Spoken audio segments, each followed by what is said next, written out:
सत्ताधारी भाजपा के विधायक का वायरल ऑडियो। मैं जूते मारूंगा बकवास करेगा तो। ऐसी क्या मजबूरी रही होगी कि माननीय विधायक जी गाली गलौज पर उतर आए। मैं तो वही नहीं रहा, तेरा बाप मरा, ठीक है, रात को फोन कर रहा है इसलिए। वायरल ऑडियो भी आपको सुनाऊंगा, पहले के विवाद भी बताऊंगा, कर्ज में डूबे उत्तराखंड पर वायुसेना का भी बकाया है। अब प्रादेशिक सेना ने भी अपना बिल थमाया, शीतकालीन यात्रा की तैयारियां हो रही हैं। आइए बात करेंगे इन सभी टॉपिक्स पर। आगे बढ़ने से पहले यदि आपने अभी तक इस चैनल को सब्सक्राइब नहीं किया है तो सब्सक्राइब कर लीजिए, लाइक शेयर कमेंट भी करें। ज्वाइन का बटन दबाएंगे तो मुझे आर्थिक रूप से सहायता मिलेगी और यही काम सुपर थैंक्स वाले बटन से भी होता है।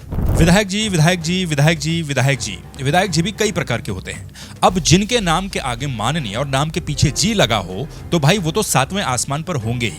ऊपर से सत्ता में उनकी पार्टी हो तो मजाल है कि समाज का कोई खौफ या फिर कोई डर उनके अंदर हो। एक ऑडियो कल से सोशल मीडिया पर खूब वायरल है, जहां देखो वहां ये ऑडियो है। ये ऑडियो है सल्ट विधानसभा क्षेत्र से भाजपा के विधायक महेश जीना का। महेश जीना बीजेपी के सल्ट से विधायक हैं। ये पहला ऑडियो या फिर पहला केस नहीं है जहां वो सुर्खियों में आ रहे हैं, बल्कि महेश जीना इससे पहले भी कई कंट्रोवर्सीज में रह चुके हैं। पुरानी बात बाद में करेंगे, पहले ताजा मामला सुन लेते हैं। इस वायरल ऑडियो में सल्ट से बीजेपी के विधायक महेश जीना शंभू लखेड़ा नाम के आदमी से फोन पर बात कर रहे हैं। बात क्या कर रहे हैं? ऐसी ऐसी गालियां दे रहे हैं, ऐसे ऐसे अंदाज में बक रहे हैं कि पूछो ही मत। ये ऑडियो तब का है जब मरचुला में एक बस हादसा हुआ था। ये सल्ट का ही इलाका था। अभी आपको ऑडियो भी सुनाता हूं, लेकिन पहले बातचीत की भूमिका बताता हूं। शंभू लखेड़ा नाम के व्यक्ति ने विधायक जी को फोन किया जब मरचुला हादसा हुआ था। उसके बाद शंभू लखेड़ा ने एक जगह एक इंटरव्यू में यह भी बताया कि हादसे वाले दिन भर हम लोग डेड बॉडीज को इधर से उधर ले जाते रहे। विधायक जी ने कहा था कि आप लोग घटनास्थल पर चलिए, मैं दिल्ली से सांसद जी को लेकर के आता हूं। लेकिन शाम तक भी जब वो नहीं आए तो उनके द्वारा विधायक जी को फोन किया गया और उसके बाद ऑडियो में उनकी बातचीत है। दोनों पक्षों को समझने की कोशिश इस वीडियो में करेंगे, लेकिन पहले आप ये ऑडियो सुनिए और घबराइए मत। अब शब्दों को मैंने बीप कर दिया है। कहाँ का लखेड़ा भाई? क्या नाम है तेरा पूरा? सर मेरा नाम शंभू लखेड़ा है। फिर जी बताइए सर। तू कोई मेरी पार्टी का आदमी मुझे बताएगा तू? नहीं सर, गलती हो गई सर आपको बताने के लिए। हाँ, मुझे मत गिरा कि मैंने क्या करना अपने क्षेत्र में। जो मैं कर रहा हूँ सब कर रहा हूँ, आप बढ़िया सब जगह गया हूँ, आखिरी दिन भी गया हूँ, दिल्ली से सब जगह आया हूँ। और मेरे को मत बताओ वहाँ जाना चाहिए यहाँ जाना चाहिए। नहीं नहीं सर, सबको पता है कि आप दबंग। और वहाँ पर भी दूसरे बकवास कर रहा है। वहाँ कभी तू PWD वाले से पंगा ले रहा है, कभी दूसरे से ले रहा है, कभी किसी से कर रहा है। सब रिपोर्ट है तेरी मेरे को सुबह से भी। ठीक है सर, ठीक है सर। ज्यादा मत बन अपने को हीरो। ठीक है सर। हाँ ठीक है सर, ठीक है सर। कल मिलेंगे, बकवास कर। ठीक है सर, ठीक है। हाँ ओके सर। जितने तू परसों भी तूने तंग करा PWD वाले को। हाँ क्या क्यों नहीं बनाने दे रहा था भाई तू उनको पैराफिट वगैरह बनाने के लिए? मैंने जब उनको आदेश दिया तो। अच्छा, हाँ तो भाई साहब जितनी भी आपकी ताकत है वो आप भी लगा लेना इस बार। हाँ? फिर तू क्या कर लेगा? मैं कह रहा हूँ आप भी लगा लेना सल्ट में। तू कौन सी ताकत है? क्या चीज है तू? हाँ कोई बात नहीं सर, कोई बात नहीं। खाली खाली ऐसे ही फोनों पे बोलते रहते तुम। भाई मतलब साहब रोड बनाने के लिए तू मना कर देगा? मैं हाँ नहीं, हम मना नहीं करेंगे सर, आप बना तो लो। हम तो आपसे निवेदन करते हैं, आप विधायक हैं। तू आप क्या रोड निवेदन तो करता बनाओ। मेरे से? ऐसे निवेदन करते सारे रात को? तो आपकी बस की नहीं है सर, इसलिए कह रहे हैं हम आपको। सब कुछ हमारी बस की है, तेरे जैसों की बस की नहीं है। कोई बात नहीं सर, कोई बात हमारा आखिरी आखिरी मत बता, कांग्रेस की ले मत बता हमारे को। नहीं। अच्छा हाँ ठीक है, ठीक है। तेरी कांग्रेस वाली की ऐसी की तैसी तेरी। आप जानते नहीं हम कौन है। अबे चलना, तू कौन है? क्या है तू? बस बस ठीक तुम है सर। जानते नहीं है कौन है क्या तू? सर हम एक आम नागरिक हैं सल्ट के। हाँ तो आम नागरिक है तो ऐसे धमकी देगा क्या? हम धमकी नहीं देते हैं। आप गाली क्या गलौज धमकी देते हैं? सर क्या करता है फिर? आपने जो गाली गलौज करी ना, देखो इसको मैं भी हाँ। देखो थोड़ी देर में धामी जी को भेज रहा हूँ। हाँ? अरे तू किसी को भी भेजना है? बकवास कर रहा है, धामी जी को भेजता है? क्या धमकी दे रहा है मेरे को तू? ठीक है सर, ठीक है, मैं भेज रहा हूँ। ठीक है तू वहाँ पे ज्यादा नेतागिरी कर रहा है? मैं हमेशा करता हूँ, वहाँ हम कल करेंगे। तूने अभी तू धामी को भेजता, कल तेरी FIR कराता रुक PWD के आप दब एक्शन के से। सर जितनी ताकत उतनी कराइए। अरे ताकत की धमकी मत दे, हाँ। समझ गया? ठीक है, जितनी मैं ताकत जूते मारूंगा बकवास करेगा तो। कोई बात नहीं सर, आप जूते ही मारो, कोई हाँ। बात नहीं। आप जहाँ धमकी तक मत दियो मेरे को, बता रहा हूँ तेरे को। सर हम आपको धमकी नहीं दे रहे हैं, हम आपको बता रहे हैं, निर्देश दे रहे तुम हैं। जानते नहीं मैं कौन हूँ। क्या है तू? रात को 10 बजे फोन कर रहा है। भाई साहब 10 नहीं बजे, 8:30 हो रहा है, ध्यान रखो आप। 8:30 काम होता क्या? मर गया था दिन भर में? दिन भर क्या कर रहा था तू? जब हमारा मरा था तब आपने पता क्या बोला? मैं दिल्ली से सांसद को लेके आ रहा हूँ। ठीक है, हाँ, याद तो करना। सांसद आया नहीं क्या? हाँ सुन लो, मेरी बात सुन लो। और जब आप पहुंचे ना, सांसद नहीं आया क्या? जब हम अपने भाई की बॉडी लेके चले गए थे, ये ध्यान रखना हाँ आप। तो क्या करूँ फिर? आप ये दिल्ली नौटंकी में मत तो तेरे दिखाओ। हवाई जहाज से आया क्या? हाँ आप ये तो बॉडी नौटंकी लेके मत चला दिखाओ। गया तो। आपका ब्लॉक प्रमुख पहुंच चुका था वहाँ, आप नहीं है वहाँ क्या पे। करूँ फिर? ब्लॉक प्रमुख से क्या करूँ मैं? ये नहीं बात आएगा बोल क्या रहे करेगा तू? चल। हाँ, हम आपको बोल नहीं रहा पाओ।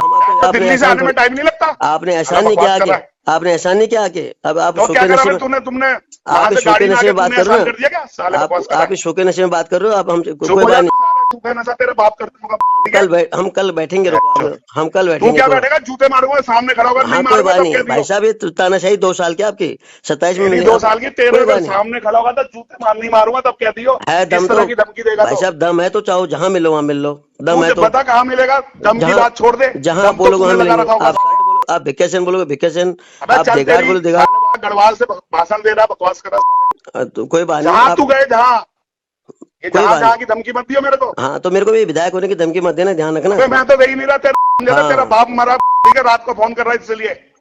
कोई बात चल नहीं, मेरा फोन मेरा मेरा सब मरे हैं, कोई बात नहीं, लेकिन मरे आपका तो ना चल मरे, भगवान करे। साले, दुनिया के दुख में साले राजनीति कर रहे हो। अच्छा हाँ अच्छा अच्छा अच्छा। यही टाइम मिलता है तुम्हारे को, इतने लोग मर गए साला, स्मोक करने की जगह साले भाई इस तरह साहब की बातें कर रहा है। मैं अपने घर पे बैठा हूँ अभी तू भी कहीं भी बैठा हो।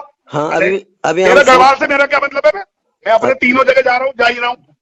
अच्छा हाँ ठीक है, मिलते हैं। सबके चेक बना के दे दिए, सब जगह बांट अरे रहे भाई हैं, साहब, आपके बस SDM के वगैरह आप DM। कितना चेक दोगे, आप अपने आप को संभालो सर।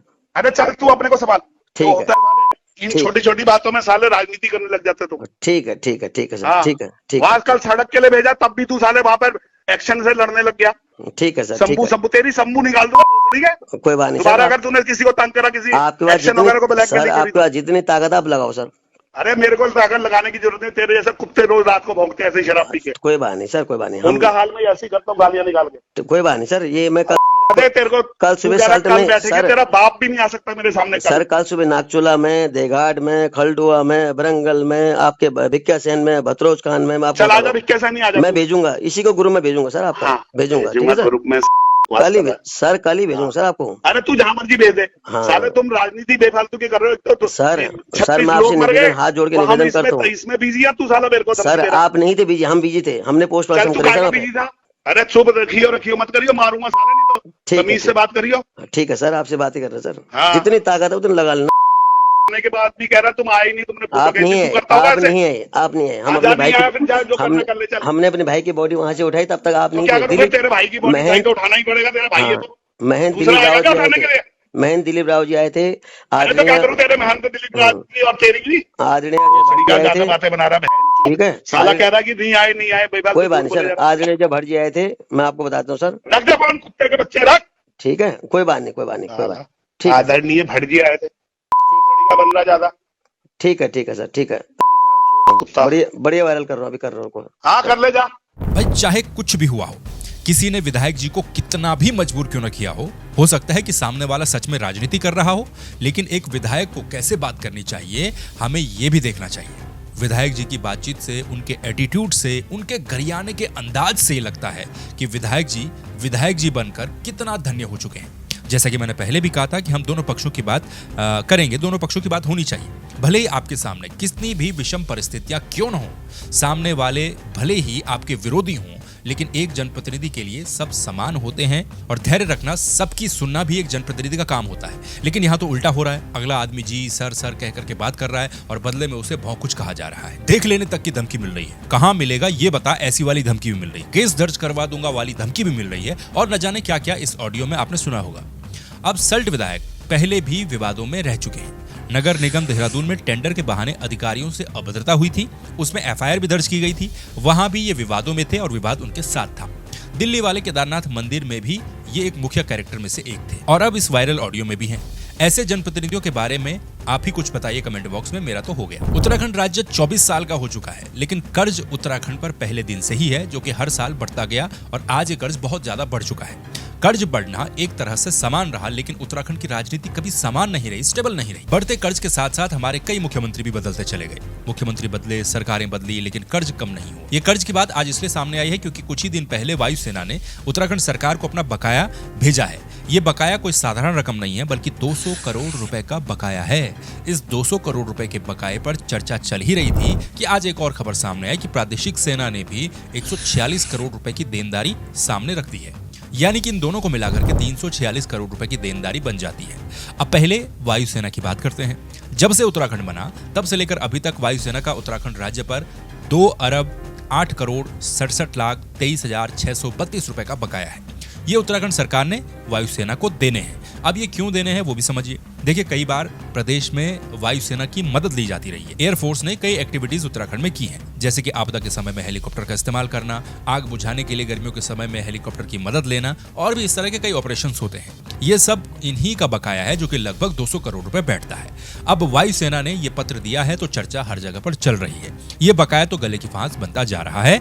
चुकाएंगे तो चुकाएंगे कैसे? इसके अलावा प्रादेशिक सेना ने भी अपना बकाया मांगा है, जो कि 146 करोड़ रुपए बताया जा रहा है। ये इको टास्क फोर्स का बकाया है, जो कि पिछले 10 सालों से उत्तराखंड सरकार ने दिया नहीं है। अब उत्तराखंड राज्य बना था तब उत्तराखंड पर 4400 करोड़ रुपए का कर्जा था। आज 24 सालों के बाद ये कर्जा भी कई गुना ज्यादा बढ़ चुका है।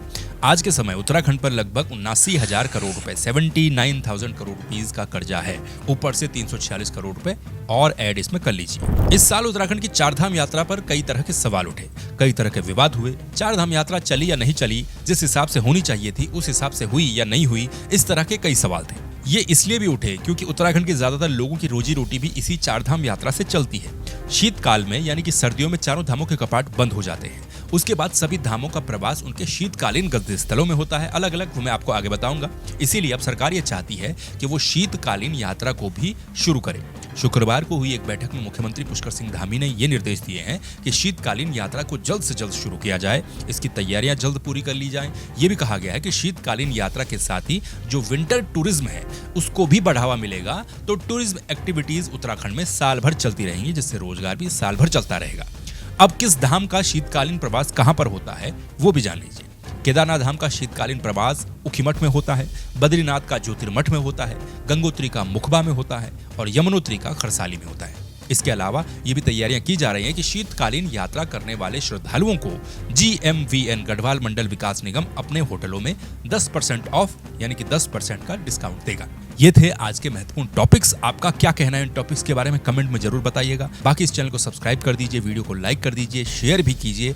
सुपर थैंक्स का बटन दबा करके और ज्वाइन का बटन दबा करके आप मेंबरशिप लेकर आर्थिक रूप से सहयोग भी दे सकते हैं। बाकी फिर मुलाकात होगी दूसरे वीडियो में दूसरे टॉपिक्स के साथ। नमस्कार, अपना ख्याल रखिए।